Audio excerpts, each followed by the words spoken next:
আহা, ছোট বাচ্চাও তো মাকে বলে মা তুমি ঘুমাবা না,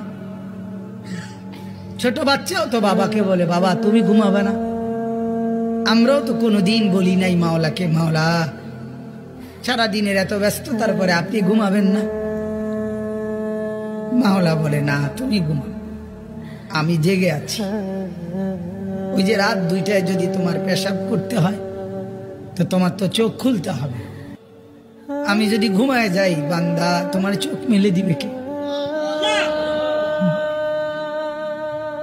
তুমি যে 3টা বাজে বলে রাখছো যে গাড়িতে 3টায় রওনা দিয়া সকাল 7টার ফ্লাইট ধরবা ঢাকাতে গিয়া, এখন আমি যদি ঘুমায় থাকি তাইলে রাত 3টা বাজে তোমার চোখ খুলে দেবে কে?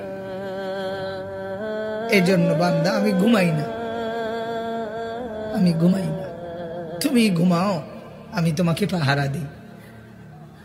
আলাম ইয়ালাম বিআন্নাল্লাহা ইয়ারা, আল্লাহ বলে বান্দা জানো আমি সারাক্ষণ তোমাকে চেয়ে থাকি, কখন জানি আমার বান্দার কি লাগে।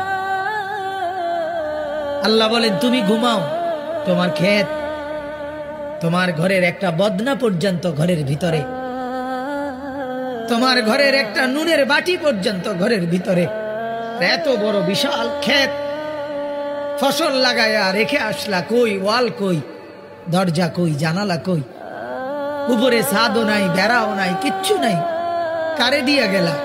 আল্লাহ বলে ঠিক আছে বান্দা তুমি দরজা বন্ধ করে ঘুমাও, আমি তোমার ক্ষেত পাহারা দিচ্ছি। আমি সময় মতো কুয়াশা ফেলবো, সময় মতো বৃষ্টি দেব, সময় মতো জমিনকে চালনির মতো ছিদ্র করব। একদিন দেখবা তুমি সকালবেলা গিয়ে তোমার ছোট্ট দানা থেকে আমি আল্লাহ নতুন গাছ বের করে দেব।